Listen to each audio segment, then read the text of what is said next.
Once upon a time, in a land nestled amidst rolling hills and ancient forests, stood a monastery. Its weathered stone walls held centuries of wisdom and echoed with the soft chants of the monks who called it home. Among them was a young monk named Tempa, known for his gentle heart and unwavering practice. His days were filled with the monastery's rhythm, meditations, mindful work, and sharing simple meals with his brothers. Despite the simplicity, Tempa felt a profound contentment that seemed to permeate the very air he breathed. One clear morning, as Tempa swept the courtyard, melodic laughter rippled through the air. He looked up to see a young woman, perhaps a year or two his junior, approaching the monastery gates. Her long dark hair cascaded down her shoulders, and her eyes sparkled with a mix of curiosity and a hint of nervousness. "Good morning," she greeted. "May I speak with one of the monks?" Tempa stepped forward, a warmth spreading through him as their eyes met. "Greetings. I am Tempa. How may I assist you?" "My name is Anya," she began, her voice catching slightly. I have come a long way. There are troubles in my village, and I heard. It was said that the monks here possess great wisdom. Could you help me?" Moved by the clear distress in her voice, Tempa motioned her inside. "Yes, of course. Come, let us speak with the elder." Within the monastery's hushed main hall, the elder monk, his face etched with a lifetime of contemplation, listened to Anya's story. Bandits had descended upon her village, destroying homes and leaving people injured and desperate. The villagers pooled their meager resources together, sending Anya to seek counsel from the renowned monks. The elder monk's eyes flickered with compassion. "This is a heavy burden to bear, child," he said gently. "We share your grief." With practiced mindfulness, he considered the situation. Sending material aid seemed like a shallow gesture in the face of such chaos. Instead, a different idea unfolded in his mind. "Tempa," he began, "would you be willing to journey with Anya, to offer what wisdom you have garnered and share the practices that cultivate peace?" A mix of surprise and eagerness flickered across Tempa's face. Such a journey would be unlike anything he'd ever done. Still, his heart felt drawn to the task. "Yes, elder," he responded, his voice steady. Anya's eyes widened, both with a renewed flicker of hope and a flicker of uncertainty. A monk, someone so clearly dedicated to a sheltered life, was really going to come back to her troubled village? Arrangements were made swiftly. The next morning, Anya left with Tempa, her initial nervousness gradually replaced by awe at Tempa's quiet strength and his unwavering optimism. Their journey wasn't about fighting bandits or grand plans. Tempa's purpose, he explained, was to sow seeds of hope in a way that might grow in Anya's village long after he returned to the monastery. Sometimes, he shared with her as they made their way along a mountain path, the smallest gestures can ripple out further than we think. Upon arriving in Anya's village, Tempa's serene demeanor drew people to him. The villagers, weathered by tragedy, regarded him with an anxious curiosity. His first step was to listen.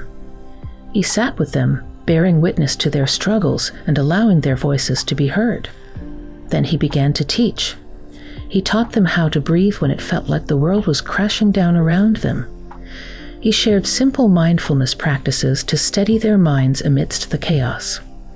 He brought forth parables from the ancient teachings, showing the villagers that even in the darkest times, seeds of hope could survive. Each day, as Tempa led sessions under the shade of an ancient tree, something began to shift. Fear still permeated the village, but woven through it was a renewed determination. Slowly, the rhythm of their days transformed. Tempa helped them set up a rotation to take turns at watch, replacing the constant fear with an organized alertness.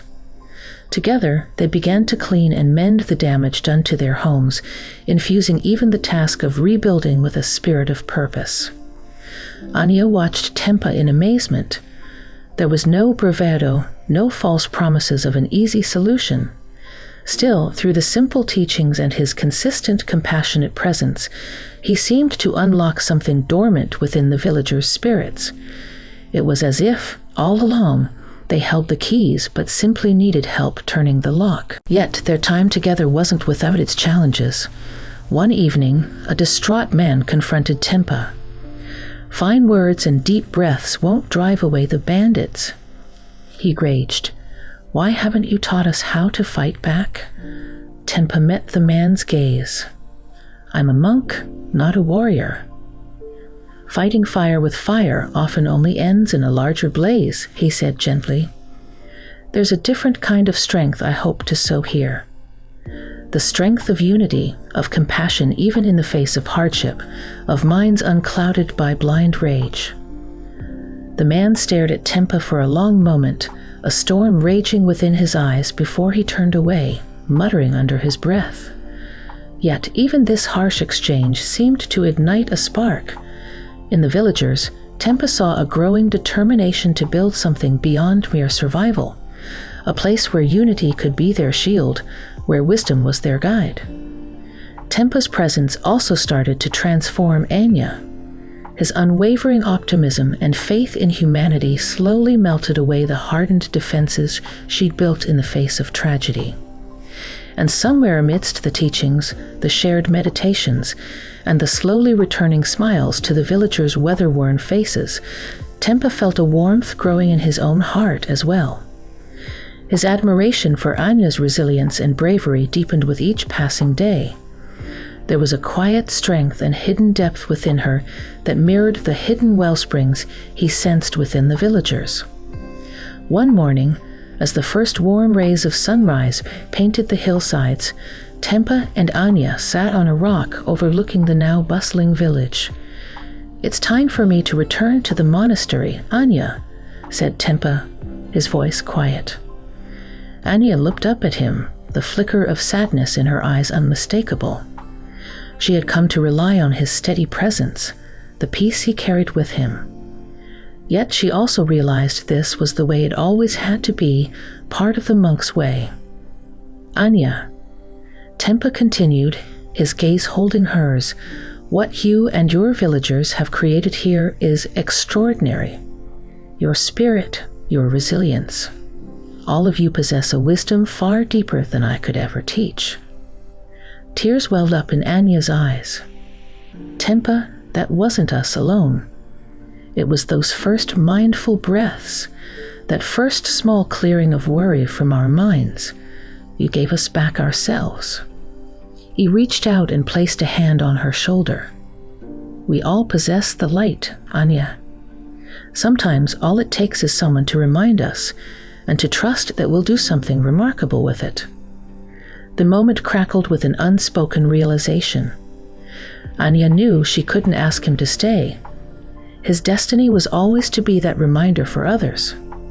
Still, it didn't make it easy to say goodbye. They descended back to the village, the villagers gathering around to bid farewell. Each shared their well wishes and gratitude, and Tempa saw in their faces a transformed strength, something akin to the way a storm transforms a landscape. Harshness remained, but it was etched through with an undeniable beauty. With Anya by his side, Tempa set out on his journey back to the monastery. As he walked, he reflected on all he'd learned. Leaving that sanctuary within the monastery didn't mean abandoning his calling. It had deepened it. His purpose had always been to sow seeds of inner peace, but in Anya's village, he'd not only witnessed those seeds sprout, but flourish. Returning to the familiar rhythms of the monastery, Tempa found himself forever changed. His practice deepened, infused with the wisdom gleaned from his experiences. In Anya's unwavering determination, he had seen the transformative power of the human spirit. Her strength, the resilience of her village, became a mantra etched within his heart. the story of his journey spread throughout the monastery, reaching other villages facing their own battles.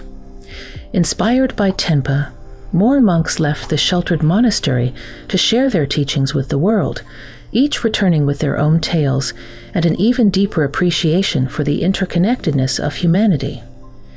As for Tenpa, he would eventually become an elder himself, a beacon to seekers of inner peace, reminding them that often the greatest courage and wisdom comes not from grand action, but the gentle and constant cultivation of light within one's own heart, ready to offer that light to a world parched for it.